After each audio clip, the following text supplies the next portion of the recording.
when it comes to our MPs, over the last 10 years, there seems to be a sort of move towards urbanisation when it comes to our MPs. If we're looking at a possible Conservative or Labour government, Mr. Lowe, who would be the best and the worst for the countryside?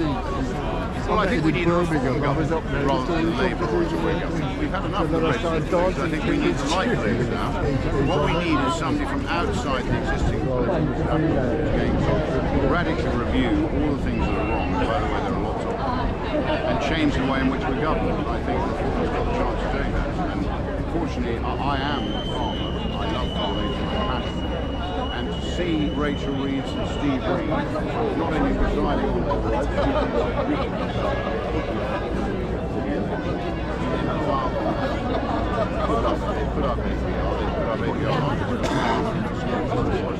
so I hope the farmers don't see so much hardware in Whitehall, combines next, and I think the farmers have got to keep turning the heat up. I hope the small businesses will turn the heat up. They've done their very best to alienate the pensioners, to alienate the small businesses, the farmers, and private education industry, which is one of our most successful industries. So if you keep alienating the electorate, in the end you lose the country, and I think that's what's going to happen if they're not very careful. So I think people will keep making their feelings felt, keep expressing the fact that ultimately the electorate are the bosses and Parliament is the servant, and if ultimately the Parliament goes on doing things that people don't like, they're not going to accept it. And in the end, they've got their vote next time round to vote them out of power, which is what sovereign democracy in the UK is all about.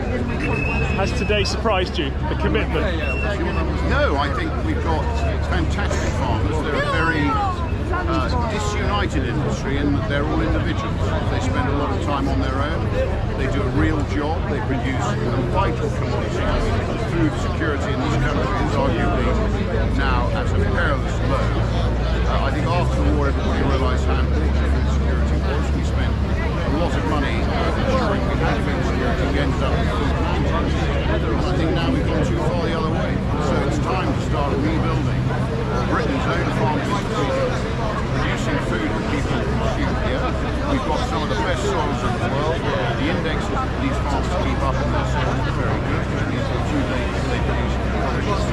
And frankly, I'd rather eat food produced here than I would eat food produced anywhere else. So hopefully we'll get the food labelling right. The problem is that the distribution of food is now run by an oligopoly, which is the supermarkets.